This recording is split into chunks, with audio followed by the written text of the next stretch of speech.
These are the minutes of the meeting of the first Joint Committee meeting, India-UAE CEPA.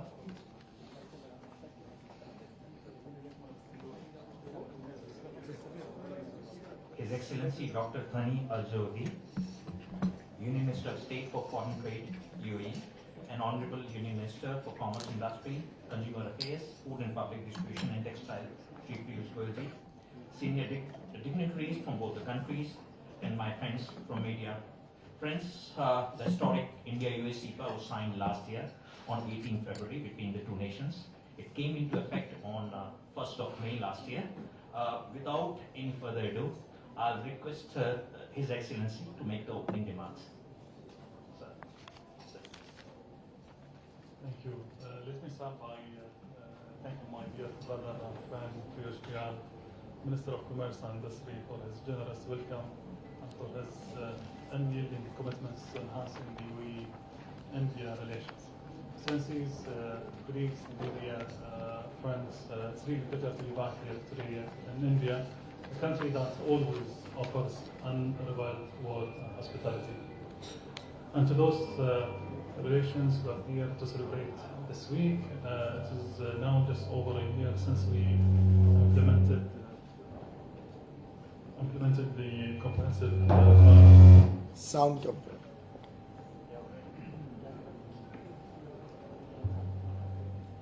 Yeah. It's now just over a year since we started the implementation of UAE-India Comprehensive Economic Partnership Agreement. And as we gather here in the city where this landmark deal was signed, it is a chance to reflect on the remarkable journey our nations have taken together. The new collaboration formed, the new customers reached, and the new friendships made will ensure that this partnership of prosperity will continue to deliver for the people of both nations. Importantly, they will also provide us with exciting new opportunities and to hold new ventures in the months and years ahead. Excellencies, ladies and gentlemen, one of the central goals of the UAE-India CEPA was to increase the flow of goods and services between the UAE and India, and by doing so, stimulate key sectors, drive industrial output, and kickstart an exciting new era of progress. There can be a little question that our deal is having the desired impact. Our initial figures suggest that the first 12 months of our CEPA bilateral non-trade reached $50.5 billion. That is 5.8% increase on the corresponding period a year earlier. For context, these figures came amid a sharp decline in global trade in Q3 and Q4 in 2022, proving that we have created the real nexus of growth. Even more impressive that the figures from Q1 2023. In the first 3 months of the year, total bilateral trade reached $13.2 billion, 16.3% growth and increase in comparison to the previous quarter. It's also notable that re-export from India rose 24.5% in Q1, which demonstrates the UAE's role as a gateway to the world, an important bridge between India exporters and the market, Middle East, Europe, and Africa. But we know that there is much more this partnership can deliver. Right now, our teams are concluding the first UAE-India Joint Committee and a body created to review and refine the terms of CEPA and to ensure it continues to work for the benefits of our both nations. It has shared vital data, showcase successes, and where appropriate highlight the challenges and area of future focus. And any partnership requires honest, open dialogue, and the outcomes of the committee will point a way toward a better, more productive framework. And this is, for me, is the main result of the last 12 months. Two countries working in an environment of trust and compromise to create opportunities to all. I'm looking forward to the next steps that we will take on this journey together. Again, thank you for the media colleagues, and thank you to my dear friend for the leadership and support. Thank you, His Excellency. I'll now request the Honorable Minister to make his opening remarks. Thank you very much, my good friend, His Excellency Dr. Thani bin Ahmed Al Zeyoudi, the Honorable Minister of State for Foreign Trade of UAE, for kindly consenting to visit India, along with a large delegation of officials and business persons, on behalf of the government and all the people of India, I extend a very warm welcome to you, Excellency. It is indeed a delight to meet and exchange views with Dr. Thani, and over the last 2.5 to 3 years of our significant engagements very frequently, I have found in Dr. Thani a very modern, progressive thinker, yet a very sensitive human being who appreciates issues relevant to India and is able to quickly take decisions which have certainly helped in concluding the free trade agreement, the comprehensive economic partnership agreement with the UAE in a world record time of 88 days. I thank you, Excellency, for your leadership and for your continued commitment to expanding the UAE-India partnership. I consider this press conference very important because we've just concluded the first joint committee meeting under the CEPA, and I believe significant outcomes and decisions have been taken to iron out the initial issues that some of our businesses had faced. We have also agreed to look at working more closely together to find solutions for some of the other issues which have been flagged off on both sides. Our bilateral trade, of course, has seen a significant increase in the last 12 months, but a lot of it also had an element of petroleum imports and exports on both sides. Therefore, we have mutually agreed that let us now become more ambitious, and instead of our earlier target of an overall $100 billion bilateral trade by 2030, we have mutually agreed that we shall now look at a non-petroleum bilateral trade of $100 billion by 2030, which means doubling our non-petroleum trade from 48 billion today to 100 billion in the next 7 years. On a personal note, both Dr. Thani and I believe and are committed to doing much more, but we are guided by our officials to, at the present juncture, talk about $100 billion. My own sense is when we come back to you to report after the second joint committee next year, possibly we would be in a position to increase this target even further. And we are going to encourage our businesses to expand this trade. We're going to encourage our service sector to expand this bilateral trade.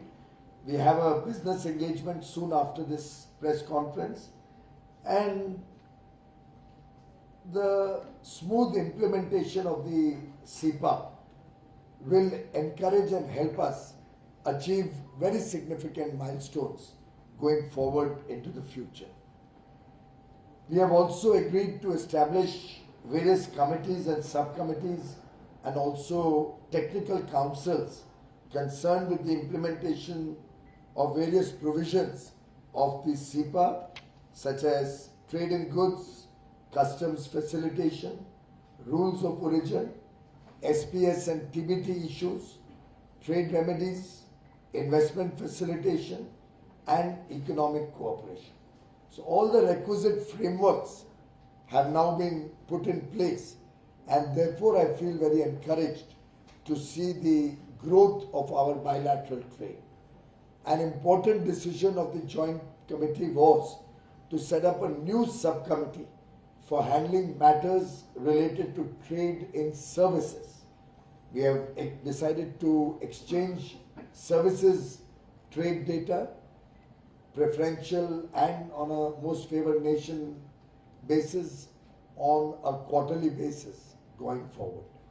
We have also agreed to set up a UAE-India SEPA Council that will serve as a vehicle for both governments and the export-oriented private sector to facilitate the implementation of the SEPA by creating awareness, building partnerships, organizing business events in both countries in the true spirit of SEPA. And for this council, the focus area that we have mutually agreed will be our MSME sector, will be our startups, will be our women entrepreneurs, will be our service sector participants, so that newer areas and more inclusive participation can be ensured rather than just very high level discussions. We really want this council to be a outcome-oriented council. Friends, the UAE and India are not competitors almost in anything. We complement each other. We collaborate with each other. And we have also discussed several areas where we are going to expand our collaboration, our mutual cooperation, and take this relationship to the next level in the months and years to come. I'm quite confident that this will help us set new benchmarks, new targets, and truly take this partnership to very, very great heights in the future. Thank you very much once again, Dr. Thani, for your partnership, for the brotherhood between the two people and the two countries. Thank you for taking care of millions of Indians who live in your country. Thank you for the opportunities that are provided to Indians in the UAE and to our small and entrepreneurial businesses from India to expand trade between UAE and India.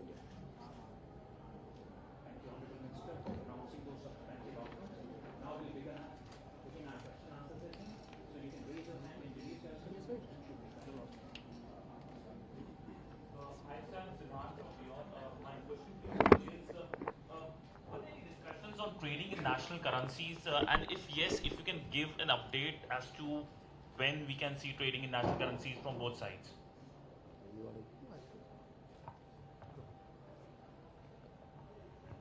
I think you can give the background of the discussion. Well, let me just go back. Yeah. Let me go back on the history. Just a year ago, it was an idea which was floated by His Excellency Piyush Goyal during a meeting with His Highness Sheikh Hamad on the sideline of the high-level investment committee, and we took it forward. Both the central banks and the relevant authorities here in India have been in discussion on that. We reached a level where it has been concluded when it comes to studies. We're just looking forward for the signing ceremony of the agreement between both parties. The details are going to be announced during the or after the signing. So I'll keep it to the central banks from both sides to give the details on the topic, or maybe His Excellency Piyush might elaborate more. But I want to just mention something here. It shows how flexible, how agile this relations. Things being discussed in less than a year. Now it's concretely moving forward, and this is the nature of the relation between both countries. We're looking forward for more ideas which we can grow up and expand from, and based on the discussion from both parties. Well, I think this is truly reflective of the agility and the openness with which this partnership has grown.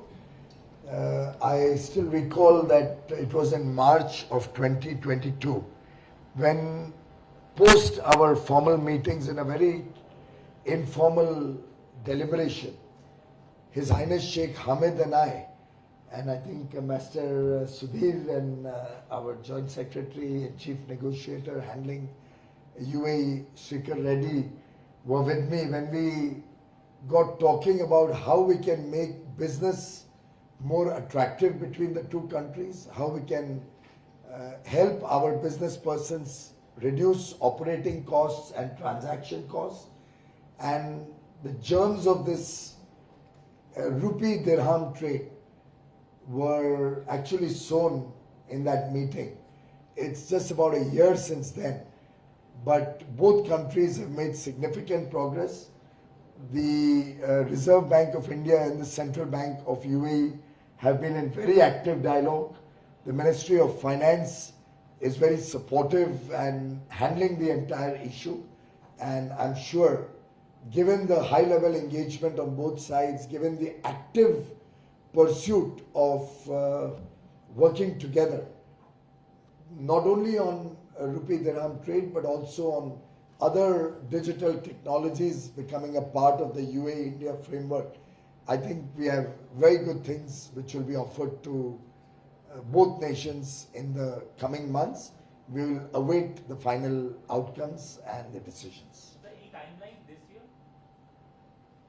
Well, we are both two countries which are anxious to do more and to do things fast. So while we never set timelines, even when we started the FTA, we never set a timeline, but we were able to do it in under 3 months.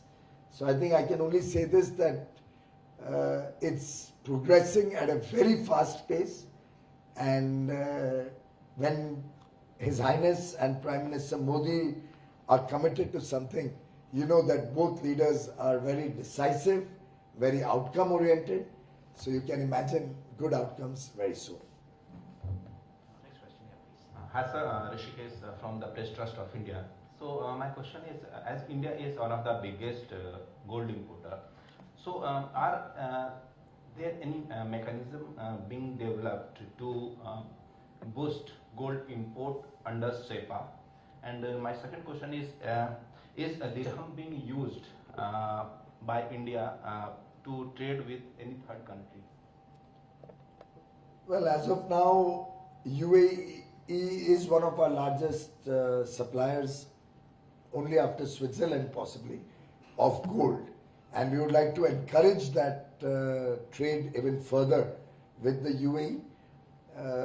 Because of our mutual friendship and understanding, we have given concessions for import of gold from UAE, which is refined and produced in the UAE. And operationalizing that concession had some issues which have been sorted out now. And this year we hope that there will be able to be full imports under the SEPA, so that the duty benefit can be enjoyed by our Indian gold and jewelry sector, which also has a very big market in UAE. There's a huge market for Indian jewelry, Indian products made out of gold, and therefore this will be a mutually beneficial partnership. I must also share with you that we are looking at other ways to expand and engage our partnership on processing and working together on value addition in gold and gold products, which we will announce in due course. But as I said, every meeting with Dr. Thani seeds some new ideas. And today also we have engaged very extensively on several new ideas, some of which you will hear in the months to come.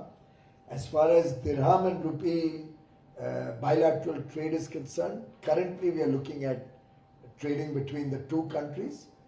Once that gets operationalized, we will see whether there is potential to expand that further.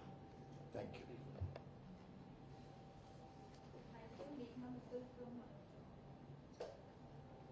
Meghna Mittal from Money Control.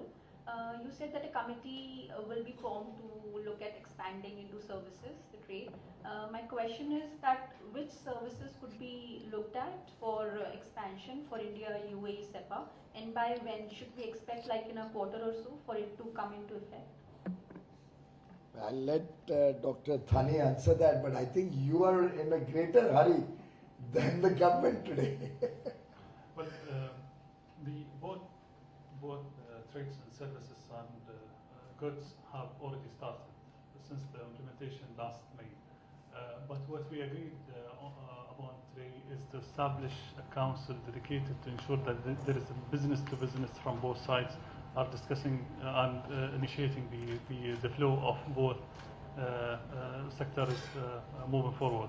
And that is going to focus on service, MSMEs, startups, and women entrepreneurs as well.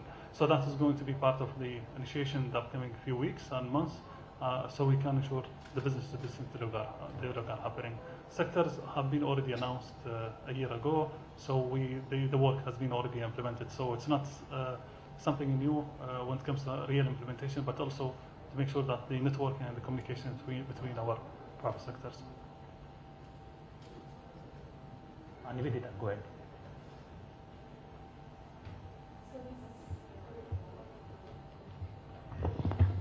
Sir, this is Nivedita from the Sun.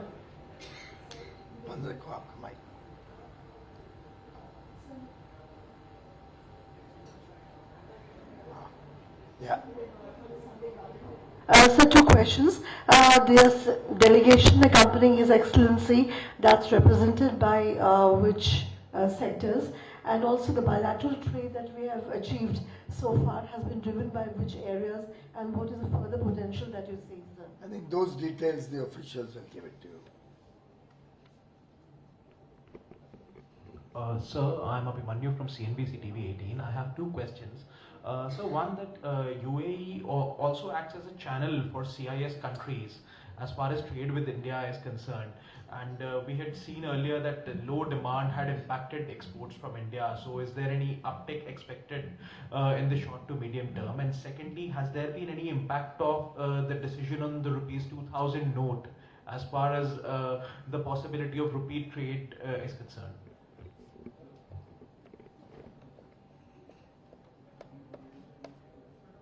As far as the first question is concerned, I'd like to dispel any such feeling that you have that the UAE is a channel for the CIS or any of that. UAE is a very important trading hub, and they also have very high quality infrastructure which enables them to expand trade to all over the world. So there are many large trading companies in the UAE which supply to all parts of Africa, of Latin America, Europe, Southeast Asia. So I think that relationship with the UAE is always beneficial for Indian exporters, and we would urge our Indian exporters to leverage the UAE as a hub across the world. As regards the 2000 rupee note is concerned, my friend, trade usually happens through banking channels. And there is no connection between the 2000 rupee note and trade. And lastly, in any case, the 2000 rupee note continues to be legal tender. There is no problem at all. So if anybody really wants to do a transaction of 10,000-20,000 rupees, which could be permitted as per Reserve Bank rules in cash, if somebody has come to India and wants to buy something here, he's allowed to do it. There's nothing wrong in that.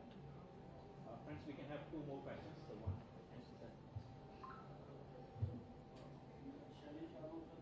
ANI news agency से sir, जैसे कि आपने बोला council का एक गठन होगा और उसमें जो है उसका फोकस स्टार्टअप और एमएसएमई सेक्टर्स वगैरह को होगा, तो किस तरह से ये एमएसएमई सेक्टर और स्टार्टअप सेक्टर इस टाई अप से फ़ायदा होगा उनका?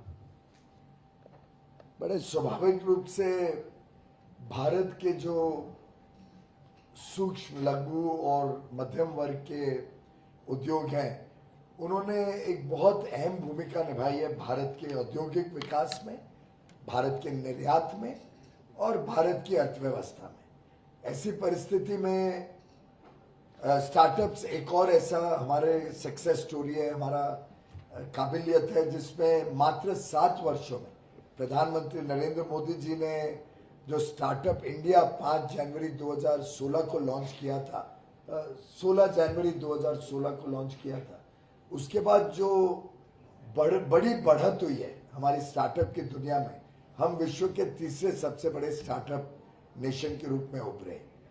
अब ये दो ऐसे सेक्टर्स हैं और साथ में सर्विसेज, जिसमें भारत की भूमिका, भारत की काबिलियत और भारत में एक प्रकार से काम और नौकरी और रोजगार के अवसर बहुत बड़े पैमाने पे गत 7-8 वर्षों में बढ़े हैं। ऐसी परिस्थिति में सीधा उनका संवाद यूएई के उद्योग के साथ, यूएई के बिजनेस से जुड़े हुए कंपनियों के साथ स्वाभाविक रूप से उनको गति भी देगा, उनको प्रोत्साहित भी करेगा, उनको नए अवसर भी खोलेगा। इससे दोनों देशों के बीच में एक कल्पना हुई कि ये पार्टनरशिप को हम अधिक फोकस ऐसे लोगों पे करें जिनको सीधा संवाद करने में शायद तकलीफ हो सकती है। जो बड़ी कंपनियां हैं वो तो सीधा अपना कॉन्टैक्ट्स बना लेती हैं, पहुंच जाती हैं, व्यापार कर लेती हैं, बिजनेस बना लेती हैं। छोटे लोगों को थोड़ा एक सहारा मिल जाए, उसके हिसाब से एक काउंसिल का गठन हुआ है। I just briefly explain about the council. It'll be focused on the MSMEs and the startups and services sector, smaller people who do not get an opportunity to directly engage. The large companies always have enough opportunities. Smaller people can be given a little bit of a kickstart or a push. Good afternoon, sir. Janani this side from BQ Prime. Two questions, sir. You had mentioned that our non-petroleum goods target is about 100 billion till 2030. Is there a total target figure including petroleum? And the second question being, which are some of the commodities that would benefit from this? We've seen gold and ICT products being particularly beneficial in the last year. So if you could also highlight that, sir. Want to take that, Dr. Khan? Well, I don't think we put a target to the overall trade, but it did come up in our discussions this morning. And we have both agreed to encourage even greater business on the petroleum side. It's a reality that we import a lot of petroleum products, and we'd love to have UAE as one of our principal suppliers of petroleum products. Similarly, both the UAE is a large consumer of refined petroleum products, but more importantly, almost carrying forward an earlier question, they are also large traders in refined products, going beyond their own capacity. So I have requested Dr. Thani to encourage their companies to look at sourcing refined products more and more from India, so that going forward we can significantly ramp up even on petroleum products on both sides. Our imports of crude oil, and our exports of high quality refined products, in which India has significant capacities, spare capacities, and we make very high quality products. We also may like to keep in mind that some of our Indian refineries are extremely efficient and can convert very low quality crude oil from other countries into high quality refined petroleum products. So there, even though that oil may not come from the UAE, which is generally making much higher grades of crude oil, we could actually see a situation where third country petroleum products of lower quality could be refined in India into high quality products. Other than that, I think there are many sectors we have just gone through it: pharmaceutical, textiles, footwear, furnishings, furniture. There's a whole gamut of activities in which India can be a large supplier of goods, large number of services from India which can go to the UAE, and of course they have strengths in the field of petrochemicals and certain areas where I think we will enjoy the fruits and benefits of this SEPA on the UAE side. I'll just add to what His Excellency said. When it comes to oil, Yeah, it's on. when it comes to oil trade, India for us is a strategic nation, so we'll be always there to support the industrial boom in India. We don't need a target. So whenever there is a need, you will see the UAE backing and supporting India. On the second question regarding the export and import, from the Indian side, we start seeing a huge growth when it comes to textile, food security, agriculture, footwears, automobiles products as well, gems and jewelries being increasingly imported from India to the UAE. From the UAE side, we start seeing growth in the volume of iron, steel, aluminium, and polymers. So those some of the projects of many that already experienced some growth. Thank you. Thank you. To His Excellency, thank you, Honorable Minister. Friends, you can join in the next room where Honorable Ministers will be making opening remarks to the business community. Thank you, sir.